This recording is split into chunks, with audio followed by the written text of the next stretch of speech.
Quiero presentarte el tema del día de hoy, que es el Día Internacional de la Concientización del Accidente Cerebrovascular, con un caso que a mí me conmovió mucho. Tenía un paciente durante muchos años que se llama Roberto Bianchini. ¿Viste esos pacientes que a los médicos nos pasan, que son más que pacientes? Tenés un sentimiento, un cariño.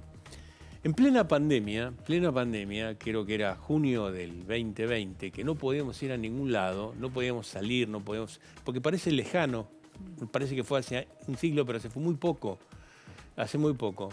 Me llama la mujer de Roberto, Diana, y me dice, mirá, Roberto está con un pequeño temblequeo en la pierna, y bueno, corta, y en los 10 minutos me vuelve a llamar y me dice, mira, perdió la fuerza de la pierna. Plena pandemia, no sabíamos qué hacer, cómo trasladarlo. Yo no podía ir a verlo y lo trasladan inmediatamente a un hospital especializado en accidente cerebrovascular. Tuvo bastante mala suerte, yo no lo pude ver y son esas sensaciones de angustia que te quedan como médico, que tampoco pudiera verlo al hospital porque después tuvo COVID para colmo él también y fue todo un proceso muy doloroso. Como hago con todos mis pacientes que tienen accidente cerebrovascular, lo llamo inmediatamente a Sebastián Amerizo para que lo siga y lo vea. Sebastián Amerizo, con el cual voy a hablar hoy de accidente cerebrovascular, es una persona extremadamente destacada, premio CONEX 2023 a la medicina interna o medicina clínica, pero además tiene una sensibilidad muy especial. Y quiero que aprovechen este instante que van a tener, porque pocas veces va a la tele Sebastián, y quiero que aprovechen, porque realmente es una persona que sabe mucho. Me ayudó en el seguimiento de lo que es Roberto Bianchini y en su rehabilitación como muchos. Así que Sebastián, más allá de, como siempre digo, su premio que fue este año, el premio CONEX que te dieron, que es un orgullo, viejo. Obviamente, por supuesto. La verdad Claro. que no es menor. Y te habrás sentido muy halagado.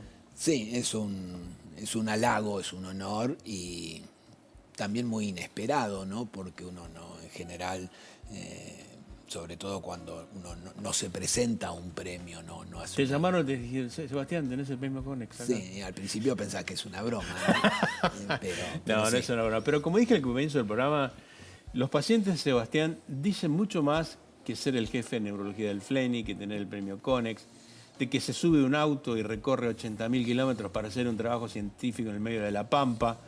Todo eso es Sebastián.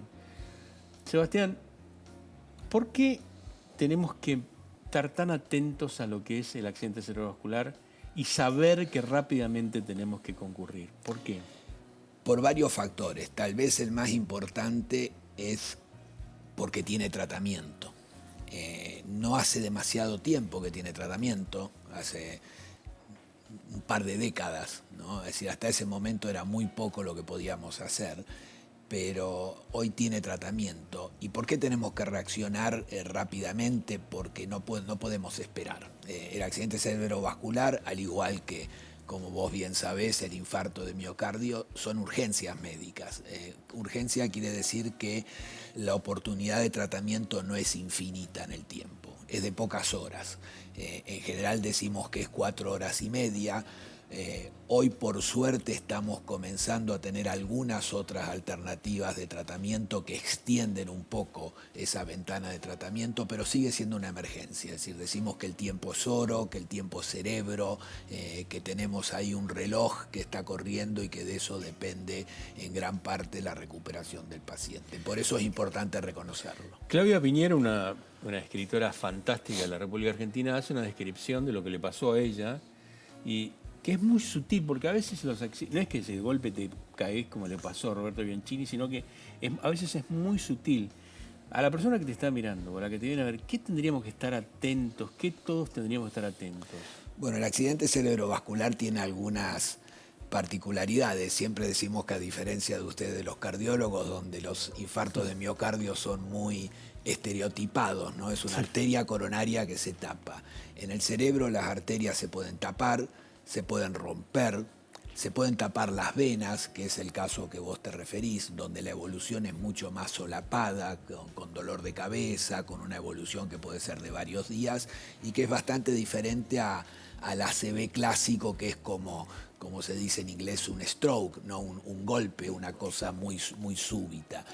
Básicamente debe estar atento a cambios, ¿no? Que esos cambios pueden ser una dificultad para hablar, una dificultad para mover, como vos describías, una parte del cuerpo, una dificultad para ver, un mareo raro, un dolor de cabeza fuera de lo común. Es decir, que siempre es mejor pecar de exceso en la sospecha que pensar que es algo pasajero y que tal vez dormimos de ese lado y por eso no podemos mover el brazo. Seba, mira, quiero que vos en casa le saques una foto a la televisión que tenés enfrente de esta placa que yo te voy a poner. Que son síntomas, es una regla mnemotécnica, que algunos la usan, otros no, pero yo quiero que vos le saques una foto y si tenés 60, 70, que la tengas presente, ¿no? Es una regla como para después decir, bueno, estos son los síntomas que puedo tener. ¿Sacaste la foto? Tenela, porque es importante tenerla. Pero no asustarse, no asustarse. No asustarse y como bien decía esa placa, una de las cosas fundamentales es buscar asistencia médica rápida. Y en esto tenemos un rol los médicos y las instituciones también, porque hoy muchas instituciones médicas están sobrecargadas, entonces un paciente llega a la guardia y por ahí tiene que esperar 4 horas en la guardia hasta que lo atiendan, y por ahí en ese rato perdió su oportunidad de tratamiento. Tanto es así que hoy en muchos lugares en nuestra institución el triage, si el paciente dice yo creo que puedo tener una ACV, saltea cualquier triage, cualquier paso que se deba hacer. Hay hospitales, yo lo he visto en Brasil, donde hay un tótem donde el paciente que llega a la guardia dice vengo por una receta, vengo porque tengo tos, vengo porque tengo fiebre, y hay un ítem que es creo que puedo tener una ACV.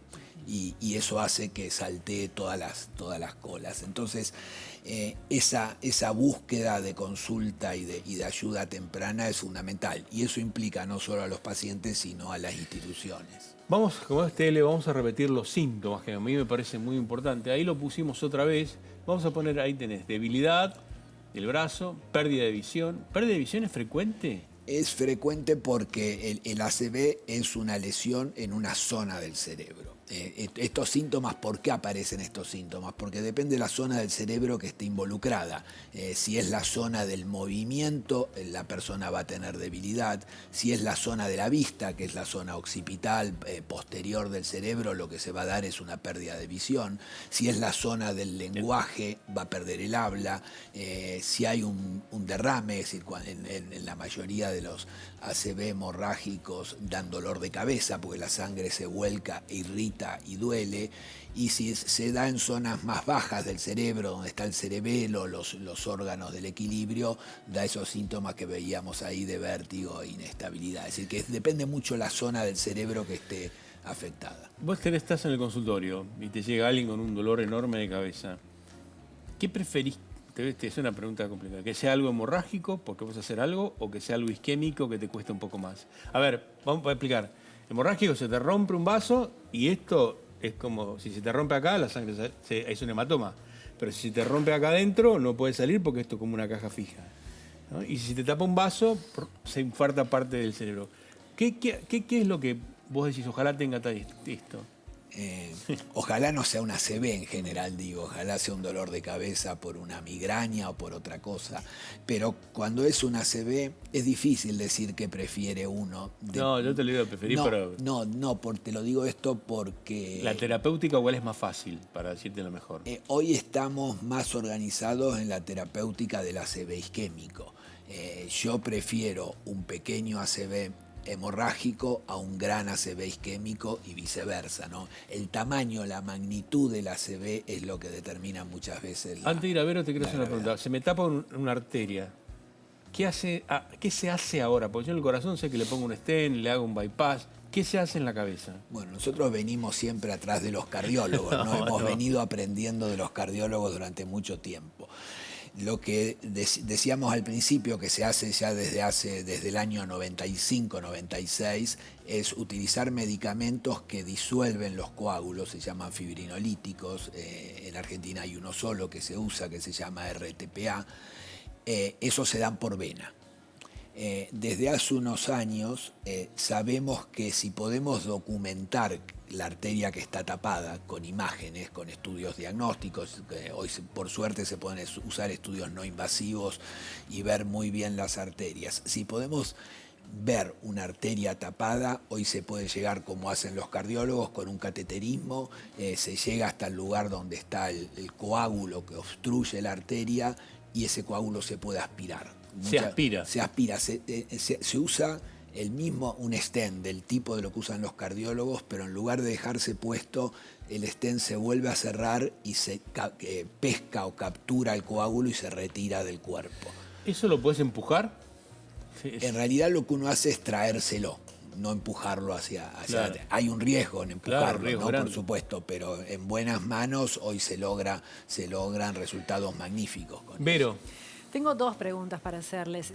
Me pregunto primero qué puede hacer uno, ¿no? Si nota que alguien está teniendo alguno de estos síntomas y puede ser una ACV. Digo, ¿hay algo que uno puede hacer, no sé, acostarlo, poner las piernas para arriba, además de llamar, ¿no? Digo, pero ¿hay algo inmediato que se puede hacer?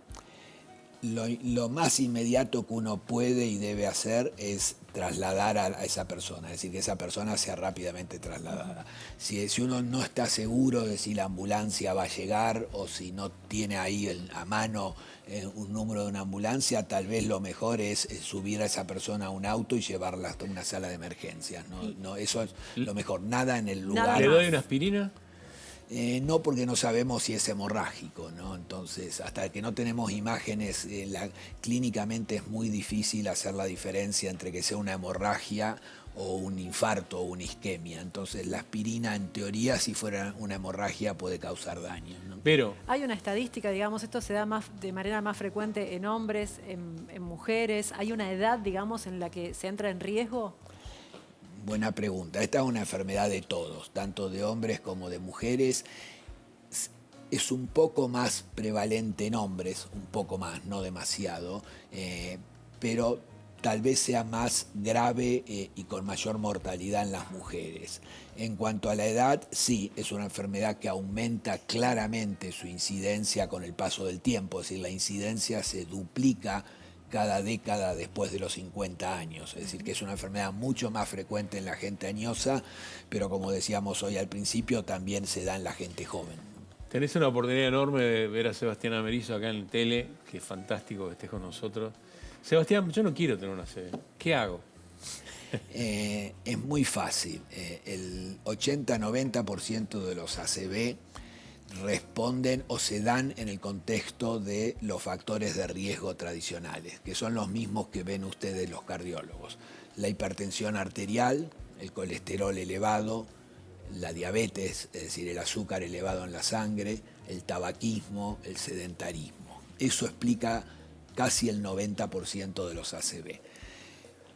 Estas 4 o 5 condiciones son muy fáciles de detectar, extremadamente fáciles y hasta te diría baratas de detectar, y son todas controlables. La presión se puede controlar, el colesterol se puede disminuir, la diabetes se puede controlar y el tabaquismo se puede abandonar. Te voy a hacer una pregunta que... Tengo un familiar que tuvo un aneurisma cerebral. ¿Tengo alta probabilidad de tener un aneurisma cerebral? Ahí juegan muchos factores de economía sanitaria, diríamos. ¿Por qué digo esto? Si uno dijera que es verdad que hay un porcentaje de los aneurismas que tienen un componente genético y que por lo tanto puede haber familiares directos que los tengan, ¿en qué momento uno dice, bueno, una persona con un aneurisma debemos chequear al resto de la familia? Hoy el consenso que hay a nivel mundial es que si hay 2 personas en la familia, uno ahí debería estudiar al resto. Pero si hay uno solo, los estudios de costo-efectividad pero no te quedás tranquilo ni ahí. Sí, yo te diría que en general nosotros esto lo discutimos con la familia, con el paciente, claro. y si existen dudas, hay gente que no quiere. Que por ahí no quiere estudiarse porque tiene temor por diferentes motivos, pero si existen dudas, en general estudiamos a los familiares de primer grado, ya sea para arriba, para abajo, a los costados. Para que vos en casa tengas un poco más claro, con Sebastián lo va a analizar vamos a ver un 3D para que tengamos, que lo vamos a ver acá. ¿Nos quedamos acá, Maroto, o vamos al fondo? Nos quedamos acá, ¿viste? Yo sigo órdenes, Maroto. Vamos a verlo, lo vas a ir ahí que tenés viendo. Si querés, pararlo cuando quieras. ¿Lo ves ahí bien? Sí. Lo veo. ¿Ahí qué tenés? ¿Qué ves ahí? Ahí se ve lo que sería esa imagen brillante, es el coágulo. En este caso, lo que se está reproduciendo o mostrando en la imagen es lo que se llama un infarto cerebral. Es ese coágulo que viaja como si fuera una piedra que está obstruyendo una tubería y en un momento se termina de obstruir la arteria y la sangre no puede pasar y todo ese tejido que queda más allá de la obstrucción sufre lo que se llama una isquemia, ¿no? Un infarto, muy parecido a cuando se tapa una arteria coronaria, pero en este caso en el cerebro. Ahí se ve viajando el coágulo, en este caso seguramente es lo que se llama una embolia, un coágulo que viene de otro lado, muchas veces del corazón, y que es suficientemente voluminoso como para obstruir la arteria y causar la isquemia, ¿no? Y ahí tenés un hemorrágico, vas a ver ahora que se rompió el aneurisma que yo te decía. Ese es un aneurisma, es una dilatación en la pared de la arteria, como un globito que por lo tanto es más débil y en algún momento esa debilidad hace que se rompa y la sangre que tendría que estar circulando por adentro del cerebro, en este caso se vuelca fundamentalmente en el caso de los aneurismas alrededor del cerebro y produce lo que se llama una hemorragia subaracnoidea. Vos sabés que nosotros, Sebastián, los cardiólogos, hacemos mucho hincapié cuando yo te digo aprendí a tomarte el pulso, porque una de las cosas que sabemos es que si tenés una arritmia después de los 60, ¿te acordás que te expliqué las dos aurículas, los dos ventrículos abajo? Cuando la parte superior del corazón, que son los dos departamentos de arriba, tiemblan, no laten, se forman coágulos y es la fibrilación auricular, que vos debes haber visto muchos pacientes que tienen fibrilación auricular con accidente cerebrovascular. Sí, es una de las causas hoy más comunes, incluso es una de las causas que sí ha ido en aumento, muy posiblemente relacionado al envejecimiento de la población. Claro. ¿No? La fibrilación auricular se da más en gente añosa. Cuando aparece esto que vos explicabas, hace que se formen coágulos en la pared del corazón y muchas veces ese coágulo es lo que se desprende y veíamos ahí que viaja hasta el cerebro y termina obstruyendo, ¿no? Si tenés que dar un mensaje al que tuvo un accidente cerebrovascular y que está rehabilitándose, la rehabilitación es muy importante. Sí, dos mensajes. Uno es que siempre le decimos a los pacientes, esto no es como el sarampión, que si uno lo tuvo una vez no lo va a volver a tener. El accidente cerebrovascular se puede repetir, entonces que uno lo haya sufrido una vez implica tal vez reforzar las estrategias de prevención para que no se repita, porque en general cuando se repite puede ser más grave, puede agregar secuelas. Y la rehabilitación es fundamental. En cualquier momento, si uno no la ha comenzado o si se cansó, se aburrió y la dejó, siempre se pueden lograr cosas. Hoy hay técnicas de rehabilitación muy sofisticadas que logran cosas muy importantes. Lamentablemente todavía no tenemos medicamentos que ayuden a esa rehabilitación, pero las técnicas con kinesiología, con fonoaudiología, con incluso ahora con muchas de las técnicas más sofisticadas, donde la robótica y demás juegan un rol, se logran cosas enormes, ¿no? Y la gente puede realmente volver a mucha de su funcionalidad previa. Sebastián, un lujo. Te agradezco un montón. Gracias. Dos cosas te agradezco. La cantidad de pacientes que me atendiste, que te envié, que para mí es muy importante cuando vos tenés a alguien de confianza poder derivar en una situación que es extrema, porque cuando vos tenés pacientes que tienen un accidente cerebrovascular y tienen secuelas o ese momento que están internados, siempre he tenido tu mano derecha para ayudarme en los últimos 35 años. Es un gusto, un placer, un lujo tenerte acá. Bueno, y felicitaciones por este programa también. No, gracias a vos. Espero que lo hayan disfrutado igual que nosotros.